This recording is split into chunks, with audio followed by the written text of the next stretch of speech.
हर गांव से, हर पंचायत से एक ही आवाज आ रही थी कि इतने सालों की मेहनत ऐसे जाया नहीं जाने देंगे।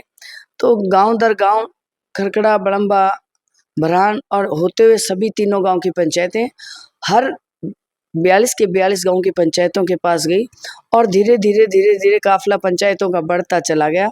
और आज यही कारण है जो आप नारा बोल रहे थे, घर घर से ये साल 35 साल इस परिवार को दिए हैं। अब तो हमारे जैसे आम आदमी का भी नंबर आना चाहिए, इसीलिए तो वहां पे प्रत्याशी के रूप में अप्लाई करने वाले 28 आदमी थे। और रही बात बाहरी व्यक्ति की, एक पिछली योजना से एक परंपरा आ गई थी कि बाहर का व्यक्ति आएगा और वो जो भी अपना सिस्टम लेके आया, जिस ढंग से लोगों को वर्गलाया, उस ढंग से वो एमएलए बन गए। लेकिन इस बार लोगों ने मन बना लिया है, और मैं भी इस बात के हक में हूँ कि आपका कोई भी भाई, कोई भी बहन, कोई भी बहू इस हलके के अंदर की है, चाहे वो किसी भी पार्टी के हो, आप उनका साथ दो। बाहरी आदमी को बंद करना पड़ेगा, वरना पिछले बार जैसे आए उसी को देखते हुए भारतीय जनता पार्टी ने भी कलोई हल्के के दीपक हुड्डा को भेज दिया। मेरा इलेक्शन उठ रहा है और उठता ही रहेगा, क्योंकि इलेक्शन मैं नहीं लड़ रही, मेरा परिवार अकेला नहीं लड़ रहा, मेरे 42 के 42 गांव इलेक्शन लड़ रहे हैं। तो आपको पता चल जाएगा कैसे इलेक्शन कि मैं लड़कियों को पढ़ा रहा हूँ, लेकिन गाँव का हर व्यक्ति ये मानता है कि क्या हमने बेटी पैदा कर रखी है, किसी के भरोसे थोड़ी पैदा कर रखी है। अगर ये बसें आज तक नहीं चल रही थी, क्या इससे पहले कोई लड़कियां पढ़ी नहीं क्या, या आगे नहीं पढ़ेगी? सरकारी बसें चल रही हैं, दूसरी प्राइवेट बसेस भी चल रही हैं, तो खाली बसों के आधार पे कोई गांव का कोई विकास नहीं हो जाता, कोई महिलाओं का कोई काम नहीं हो जाता, कोई गलियों का काम नहीं होता, कोई खेतों का काम नहीं होता। कहने का मतलब, चाहे वो नौकरी है, चाहे किसान है, चाहे महिला है, किसी वर्ग का काम तो नहीं हो रहा। मान लो अगर एक गाँव के अंदर 1000 घर हैं, 1000 घर में से अगर 900 घर खाली हैं और 100 घरों की बच्चियां जाए, बड़े लेवल की बात कर रही हूँ, हर घर से 100 घर से तो नहीं जाती बच्चियां। अगर 100 घरों से बच्चियां जा रही है, वो जो 900 घर जिनकी बच्चियां उन बसों में बैठ के नहीं जा रही, वो किसके सहारे हैं? उनको तो अपना काम चाहिए। हम जब आए, चाहे मुझे अपनी नौकरी छोड़नी, मैं जर्मनी तक पढ़ के आई हुई हूँ, मैंने अपनी नौकरी का त्याग किया। शमशेर जी 15 साल से यहाँ बैठे हैं। हम ये विजन लेके आए हैं, मेरा जो महम शहर है, बहुत से लोग शहर में डेवलपमेंट ना होने के कारण प्लान करने लगे अपने बिजनेस के चक्कर में। हमारा एक विजन था शुरू से ही कि हम इस महम कस्बे को बड़े शहर का रूप दें, शहर जैसी फैसिलिटी दें, चाहे वो सेक्टर हो, चाहे वो इंडस्ट्रियल जोन हो, चाहे कोई मूलभूत सुविधाएं हो, चाहे मेडिकल की सुविधाएं हो। हम हर सेक्टर को टच करना चाहते हैं और हम जनता को भी अपील कर रहे हैं। लेकिन मेरी पंचायतों और मेरे परिवार जो मैंने इतने सालों में जोड़ा है, 38-40 जो परिवार मेरे साथ जुड़े हैं, उन्हीं के कहने से मैंने ये फैसला लिया और आज वही लोग आगे आके इलेक्शन लड़ रहे हैं। आप बीजेपी में थे कई साल से, चुनाव भी लड़े शमशेर जी ने, तो सरकार में रहते हुए कुछ हल्के की आप काम करा पाए? हालांकि चलो विधायक नहीं बन पाए थे, लेकिन सत्ता में हिस्सेदार थी, पार्टी में तो थे, कुछ काम गिनाते हो हल्के में आप जाके? नहीं, काम तो क्यों नहीं गिनाते। शमशेर खरकड़ा जी की अगर पीछे की बाइट्स आप देखोगे, कितने इंटरव्यू उन्होंने दिया है, जो 600 करोड़ की बात कर रहे हैं वो कागजों में है। शमशेर खरकड़ा जी के मुंह से निकली हुई कोई वाणी नहीं है, हर आपको रिकॉर्ड मिलेगा। वो कितने ही ऐसे काम कराए, मैं कहती हूँ मेरे को तो अभी पता चल रहा है 37 साल पुराने रोड अभी शमशेर जी ने बनवाए। आप महम हल्के की गलियों में घूमेंगे तो एक नारा गूंजता दिखाई देगा, अब की बार राधा पार। और राधा अहलावत मैडम हमारे पास हैं, किसको पार पहुंचाएंगी और कहां पार पहुंचेंगी, क्या विधानसभा में पहुंचने का जो सपना है वो पूरा हो पाएगा? मैडम नमस्ते। जी नमस्कार। बड़ा नारा गूंज रहा है, अब की बार राधा पार। जी, ये जनता की भावना है जो हर घर से, हर बच्चे से, हर बूढ़े के और एक महिला के मुंह से निकल रही है। जी, और जब चुनाव में आप 2 साल से तैयारियां कर रहे थे और बीजेपी ने टिकट नहीं दी, उस समय एक बार तो ये लगा था कि मैडम बैठ जाएंगी, लेकिन उसके बाद पंचायतें हुई और इस इलाके की तासीर ऐसी है, यहाँ जिस पंचायती उम्मीदवार है वो जीतता है। प्रोफेसर महासिंह से शुरुआत हुई थी, ये महम 24 है, पंचायती उम्मीदवार जीती थी, बीच में टूटा था। अब फिर पहले लंबे समय बाद आप पंचायती उम्मीदवार आए हो, कैसा चुनाव देख रहे हो? जब बीच में आप बात कर रहे हैं कि कुछ दिन के लिए जो पोस्ट हुआ, उसमें जनता को लगा कि वो इतने दिन से सेवा कर रहे हैं, मेहनत कर रहे हैं, तो कुछ सेकंड, कुछ दिन के लिए लोगों को सोचने पे कोई टाइम लगा उनको। लेकिन उसी समय हर घर से, हर गांव से, हर पंचायत से एक ही आवाज आ रही थी कि इतने सालों की मेहनत ऐसे जाया नहीं जाने देंगे।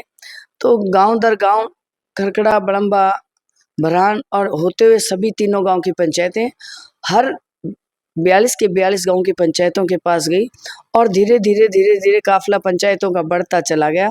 और आज यही कारण है जो आप नारा बोल रहे थे, घर घर से यही आवाज आ रही है। जी। और ऐसा लग रहा है कि तो बीजेपी की टिकट मिल जाती तो शायद इलेक्शन इतना नहीं उठ पाता जितना पंचायती तो उम्मीदवार के तौर पर उठ रहा है। शायद जो कहते हैं ना, प्रभु जो करता है वो अच्छे के लिए करता है। अब इलेक्शन जब शुरू हुआ उसके बाद मैंने महसूस किया कि शायद वहाँ होते तो इतना अच्छा नहीं होता, लेकिन पंचायत सबकी साझी होती है, हर बिरादरी की साझी होती है, हर व्यक्ति की साझी होती है, और पंचायत के फैसले हमेशा बहुत दमदार होते हैं, तो शायद पंचायती उम्मीदवार के तौर पे ज़्यादा अच्छा लग रहा है। और आप खिलाड़ी रही हैं हैंडबॉल की, जी जी। और आप खिलाड़ी रही हैं, ये राजनीति का मैदान है, यहाँ भी कई खिलाड़ी आपके सामने हैं, किससे मुकाबला किस तरह से? देखिए, मैं मुकाबला तो किसी से नहीं मान रही, मुकाबला तो मेरी जनता कर रही है। मेरी जनता से कोई दूसरा व्यक्ति, आप दूसरों से पूछोगे तब भी यही कहेंगी, मेरी इसकी जनता इस बात का जवाब देगी हमारा मुकाबला किससे, कि जिस जोश से वो निकले हुए हैं वो अपने ढंग से इलेक्शन लड़ रहे हैं।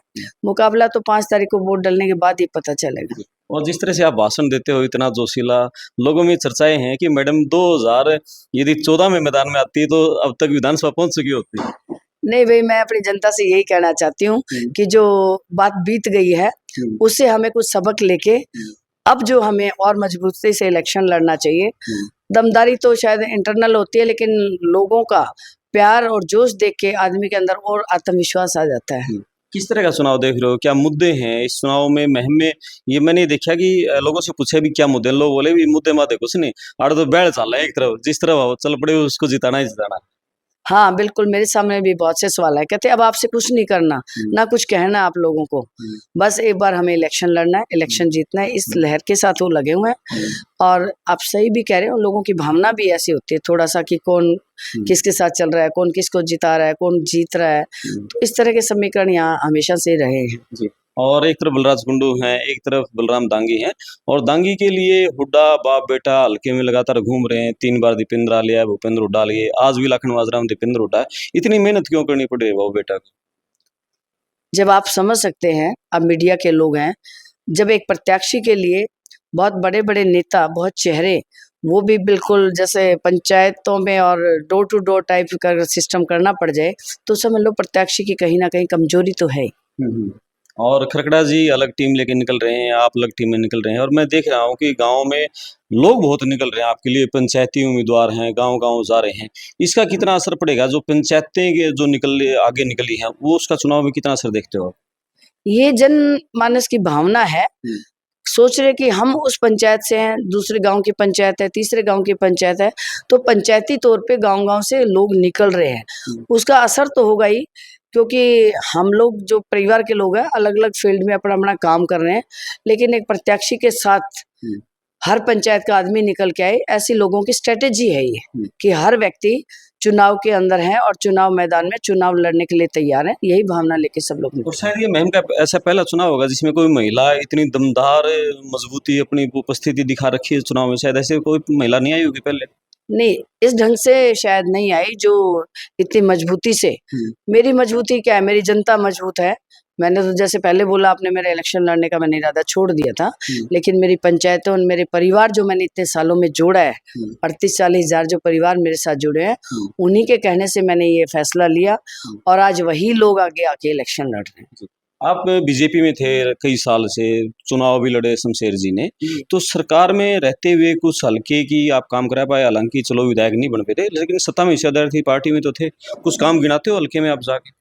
नहीं, काम तो क्यों नहीं गिनाते, शमशेर खरकड़ा जी की अगर पीछे की बाइट्स आप देखोगे, कितने इंटरव्यू उन्होंने दिए हैं, जो 600 करोड़ की बात कर रहे हैं वो कागजों में है, शमशेर खरकड़ा जी के मुंह से निकली हुई कोई वाणी नहीं है। हर आपको रिकॉर्ड मिलेगा, वो कितने ही ऐसे काम कराए। मैं कहती हूँ, मेरे को तो अभी पता चल रहा है, 37-37 साल पुराने रोड अभी शमशेर जी ने बनवाए। कितनी व्यवस्थाएं जो महम शहर के लिए हैं, 190 करोड़ रुपए स्वच्छ पानी के लिए, 28 करोड़ सीवरेज लाइन के लिए, और गांव के लिए तो हर गांव में आप जाके देखो, नए वाटर टैंक बन रहे हैं, नई पाइपलाइन बिछने लग रही है, गांव की गलियां अच्छी हो गई हैं, खेतों के रास्ते बहुत से हमने पक्के करवाए। फिर भी मैं मानती हूँ कि और अच्छे काम होने चाहिए थे, और ज़्यादा काम होने चाहिए। अगर हम पार्टी में रह के और अगर हम सत्ता की भागीदारी रहते, तो शायद इससे कई गुना काम ज़्यादा होते हैं। जी। और बीजेपी ने जिस तरह से बाहर का कैंडिडेट उतारा है, आपको टिकट नहीं मिली, और उधर से कांग्रेस ने बेटे की लॉन्चिंग की है और यहाँ एक नारा चला है कि भी राजा का बेटा है क्या राजा बनेगा, इसके विरोध में कुछ बातें हो रही हैं। ये इस तरह का माहौल क्या है इलेक्शन का मैम का? आज जो अगर आप बाप बेटे की अगर बात करेंगे तो लोगों की भावना है ये, दूसरा आदमी कोई नहीं बोलता। हर जनता ये चाहती है कि इतने साल 35 साल इस परिवार को दिए हैं, अब तो हमारे जैसे आम आदमी का भी नंबर आना चाहिए। इसीलिए तो वहां पे प्रत्याशी के रूप में अप्लाई करने वाले 28 आदमी थे। और रही बात बाहरी व्यक्ति की, एक पिछली योजना से एक परंपरा आ गई थी कि बाहर का व्यक्ति आएगा और वो जो भी अपना सिस्टम लेके आया, जिस ढंग से लोगों को वर्गलाया, उस ढंग से वो एमएलए बन गए। लेकिन इस बार लोगों ने मन बना लिया है और मैं भी इस बात के हक में हूँ कि आपका कोई भी भाई, कोई भी बहन, कोई भी बहू इस हलके के अंदर की है, चाहे वो किसी भी पार्टी के हो, आप उनका साथ दो। बाहरी आदमी को बंद करना पड़ेगा, वरना पिछले बार जैसे आए उसी को देखते हुए भारतीय जनता पार्टी ने भी कलोई हल्के के दीपक हुड्डा को भेज दिया। तो मेरा मानना, पर्सनल मत भी यही है, क्योंकि मैं भी इस हल्के की बहू हूँ, कि आपके अंदर का महम 24 अटगामा का कोई भी बेटा है, उसको आप समर्थन दो, उसको सहयोग करो, किसी भी पार्टी को दो, वो आपके अपनी पर्सनल विचारधारा है, लेकिन होना चाहिए हल्के का। हाँ, बलराज सुंडू को लेकर भी आप कह रहे हैं कि वो बाहर ही हैं, अभी से वर्तमान विधायक है, हजारों घरों से डायरेक्ट जुड़े हुए हैं, जिस तरह से लड़कियां उनकी पढ़ रही हैं, सोशल सर्विस और बहुत सारी कर रहे हैं, तो इसको बाहरी का नारा जैसे आप दे रहे, वर्तमान में विधायक है, यहाँ से जनता ने चुना है उनको। हाँ, तो चुना है, जब भी तो आज लोगों को लग रहा है कि बाहर से आया हुआ भाई और जो उन्होंने काम किया उसकी वजह से लोगों ने उन्हें एमएलए बनाया है। लेकिन अगर वो महम हल्के का ही होता तो वो 4.5 साल तक हल्के से गायब नहीं रहते। अगर यहाँ का व्यक्ति कोई होगा तो यहाँ का काम करेगा। एक कोई भी एमएलए बनता है, अगर निर्दलीय एमएलए बनता है तो सबसे पहला फर्ज और धर्म उसका है कि किसी भी पार्टी को ज्वाइन करे जिसकी सरकार बन रही है। और अगर वो सरकार बनी थी, सरकार के अंदर गए, फिर वापस अपने स्वार्थ के लिए 2-2.5 महीने बाद वापस क्यों आए? क्या स्वार्थ रहा होगा उनका? स्वार्थ रहा होगा, कोई बड़ा पद चाहिए होगा, वो पद नहीं मिला होगा उनको। लेकिन पद ना मिले, लोगों ने तो एमएलए बनाया था ना, उसी की सेवा भाव के लिए उनको वहां पे रह के मंत्री बन सकता और क्या बनेगा? एक सिंगल हो सकता है। वो तो बड़े बड़े ख्वाब देख रहे हैं कि मुझे डिप्टी सीएम बनना है। पुरानी वीडियो देख रही थी, मुझे ज्यादा ज्ञान नहीं है इस बारे में, लेकिन जिस ढंग से उसका एम्बिशन है उस ढंग से जनता को भी तो भाई साथ लेके चलना पड़ेगा ना। आपको एमएलए बनना है, एमएलए के बाद ही तो कुछ बनते हैं। तो पब्लिक ने आपको इतना योगदान दिया, इतना आशीर्वाद दिया, तो उसका ध्यान तो रखना चाहिए था। और हरियाणा में जैसे चल रहा है कि कांग्रेस की सरकार बनने जा रही है, कांग्रेस की लहर, उसका कितना असर इस चुनाव में देख रहे हो? बाप बेटा चक्कर काट रहे हैं। देखो, सरकार मुझे नहीं लग रहा कि जिस ढंग से आप बोल रहे होंगे बाहर से, मैं तो अपने इलेक्शन में इतने ज्यादा बिजी हूँ, मुझे नहीं पता किसकी लहर चल रही है। मैं अपना काम कर रही हूँ, जिसकी भी बढ़ेगी, जैसे भी बढ़ेगी, पर जहां तक मेरा मूल्यांकन है, मैं पर्सनल तौर पे कहूँ और लोगों की भावना कहूँ, तो इस बार चाहे वो टिकटों का वितरण है, चाहे वो बीजेपी पार्टी चाहे कांग्रेस में है, जो टिकटों का वितरण है वो कोई बहुत अच्छे ढंग से नहीं हो रखा। तो निर्दलीय प्रत्याशी, पंचायती रूप के प्रत्याशी बहुत मजबूती से आगे आ रहे हैं और उन्हीं के दम पे सरकार बनेगी, चाहे वो बने किसी की भी। और यहाँ तो निर्दलीयों ने चुनाव बड़ा खींच दिया है, अब तो ना कांटे की टक्कर हो गई, यही नहीं कह रहा कौन जीत रहा है। राधा अलाउत ने तो पूरा मैम का माहौल पलट रखा है, सबके मतलब नजर जुबान पर राधा राधा हो रही है। जीतेगी तो राधा, और यदि कोई हारेगी तो हराएगी किसको, वो राधा, मतलब राधा ही राधा पे हो रही है सबकी जुबान पर। चलो, मैं तो शुक्रिया करती हूँ मीडिया के माध्यम से कि कम से कम हर व्यक्ति ये तो मान रहा है कि हमारे साथ भी राधा है, दूसरी पार्टी मानी हमारे साथ भी रहता है, तो हम हर जगह स्टैंड तो कर रहे हैं। ये मेरे लिए बहुत अच्छा शगुन है। समीकरण तो बिगाड़ रखे हैं आपने सबके। इस समीकरण तो क्या बिगड़ना, हर पार्टी अपना अपना काम कर रही है, हम अपना मजबूती से काम कर रहे हैं और मेरी जनता मेरा इलेक्शन लड़ रही है, यही मेरा सबसे बड़ी स्ट्रेंथ है। कुछ दिन रह गए चुनाव के, किस तरह कहाँ स्टैंड देख रहे हो इलेक्शन का? क्योंकि निर्दलीयों का इलेक्शन आखिरी के दिनों में थोड़ा बैठ जाता है, पार्टियों का उठता है। अभी आप देखते जाइए, अभी तो मेरा उठा ही हुआ है ना। अगर आपको लग रहा है तो आप बताइए, मेरा इलेक्शन उठ रहा है और उठता ही रहेगा, क्योंकि इलेक्शन मैं नहीं लड़ रही, मेरा परिवार अकेला नहीं लड़ रहा, मेरे 42 के 42 गांव इलेक्शन लड़ रहे हैं। तो आपको पता चल जाएगा कैसे इलेक्शन चल रहा है। अच्छा, एक निर्दलीयों के ऊपर यह सवाल रहता है कि भाई सरकार बनेगी, निर्दलीय कहाँ जाएंगे, इधर जाएंगे उधर जाएंगे, और राधा विधानसभा पहुंचती तो राधा कहाँ जाएंगे? देखो, मैंने शुरू दिन से हर इंटरव्यू में एक ही बात बोल रही हूँ कि मेरी जनता ने ये फैसला लिया है, पंचायतों ने फैसला लिया इलेक्शन लड़ने का, और वही मेहनत कर रहे हैं और उन्हीं की वो जीत होगी, तो जनता ही फैसला करेगी मुझे कहाँ जाना है। मेरा अपना कोई निजी फैसला नहीं होगा, ना ही मेरा कोई निजी स्वार्थ होगा। मैं अपने स्वार्थ के लिए एक कदम भी नहीं उठाऊंगी, जहां मेरी जनता कहेगी मैं वहीं जाऊंगी। अच्छा, एक और दो बड़े गांव हैं, एक मोखरा है, एक निंदाना है। निंदाना से इस हल्के के पहले एमएलए थे प्रोफेसर महा सिंह, और मोखरा गांव भी बड़ा गांव है, वहां से भी बाली पहलवान है, और एक खरकड़ा है। वहाँ इन तीनों गांव से कैंडिडेट हैं। इनसे चलते किस तरह का किस्सा क्या समीकरण बिगड़ रहा है? वहां से बहुत अच्छे मार्जिन से जीते थे, मोखरा से पिछली बार कुंडू 4000 से यहाँ से जीते थे, तो समीकरण तो पूरे हल्के के निर्दलीयों ने बिगाड़ रखे हैं यहाँ पर। देखिए, पिछली बार एक सिस्टम अलग था। भारतीय जनता पार्टी में रह के हर लोगों को एक गलत फहमी हो गई थी कि भाई ये भी शायद बीजेपी में जाएगा, और बीजेपी की सरकार आती नजर आ रही थी। तो लोगों को वो एक गलत फहमी हो गई थी, भरोसा हो गया था, गलत फहमी भी कहिए या भरोसा कहिए, कि अगर जीत जाता है तो ये भी बीजेपी में जाएंगे। तो यही भावना लेके उन्होंने निर्दलीय को बना दिया था। और समीकरण तो देखो, निर्दलीय बिगाड़ते क्या है, हर निर्दलीय अपनी मेहनत करता है, अपने दाव पेच लगाता है, अपनी स्ट्रेटेजी करता है, और उसके तहत वो आखिरी दम तक जीत का दावा करके, क्योंकि उसके साथ जो जनता जुड़ती है वो जनता ही मेहनत करके काम करती है। एक तो चेहरा होता है हम जैसे प्रत्याशियों का, हम अपने हिसाब से काम कर रहे हैं, लेकिन पब्लिक ने जो बीड़ा उठाया हुआ है, वो निर्दलीय कहो या पंचायती तौर पे कहो, समीकरण तो बिगड़ ही जाते हैं, नो डाउट। कांग्रेस वाले अभी से नौकरियों की बातें करने लगे हैं, सरकार आई नहीं है, नौकरियां बांटेंगे, नौकरियां इतने ये देंगे वो देंगे, इसका क्या असर देखोगे चुनाव? देखो, हमारे यहाँ से मैं बात करूं दांगी साहब की, तो हर व्यक्ति जानता है कि इस हल्के के अंदर नौकरियां कैसे मिली हुई है।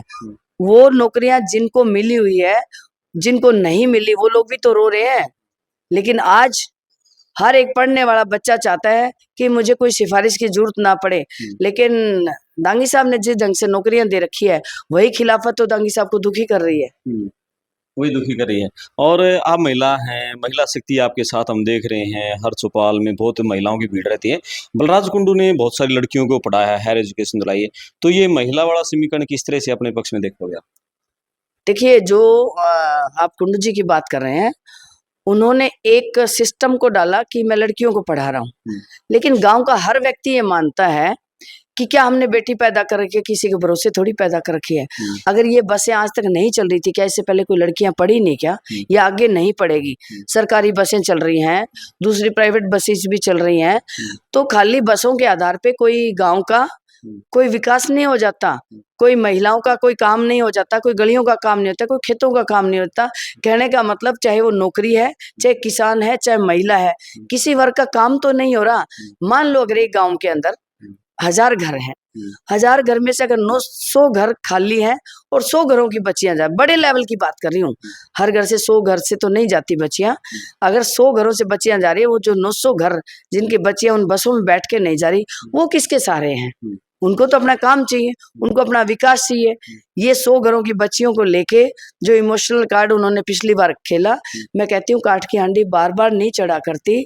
आगे ऐसा समय नहीं है, जो पहले जो हुआ वो ऐसा आने वाले समय में नहीं होने वाला है। जी। और आखिरी सवाल, बिल्कुल, आप पढ़े लिखे हैं, इस हल्के के विकास के लिए कोई विजन भी रखते हैं आप लोगों के सामने जब जाते हैं चौपालों में, गांव में?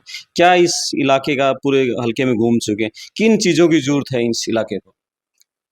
हम पिछले 15 साल से जब शमशेर जी यहाँ पे आए, और हम लोगों एक विजन लेके आए थे।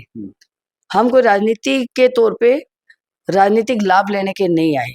अगर राजनीतिक लाभ लेना होता तो इतने साल तक, 15 साल तक ऑफिस खोल के या महम में नहीं बैठे होते। कोई पोजीशन, कोई कुछ तो नहीं है ना हमारे पास, उसके बावजूद भी सेवा भाव से क्यों बैठे हैं? इसके पीछे भी बहुत बड़ा मकसद होगा ना। हम जब आए, चाहे मुझे अपनी नौकरी छोड़नी, मैं जर्मनी तक पढ़ के आई हुई हूँ, मैंने अपनी नौकरी का त्याग किया। शमशेर जी 15 साल से यहाँ बैठे हैं। हम ये विजन लेके आए हैं, मेरा जो महम शहर है, बहुत से लोग शहर में डेवलपमेंट ना होने के कारण प्लान करने लगे अपने बिजनेस के चक्कर में। हमारा एक विजन था शुरू से ही कि हम इस महम कस्बे को बड़े शहर का रूप दें, शहर जैसी फैसिलिटी दें, चाहे वो सेक्टर हो, चाहे वो इंडस्ट्रियल जोन हो, चाहे कोई मूलभूत सुविधाएं हो, चाहे मेडिकल की सुविधाएं हो। हम हर सेक्टर को टच करना चाहते हैं, और हम जनता को भी अपील कर रहे हैं और प्रभु से भी प्रार्थना कर रहे हैं कि जिस दिन ये मौका मिल जाएगा, बहुत समय थोड़ा रह गया है।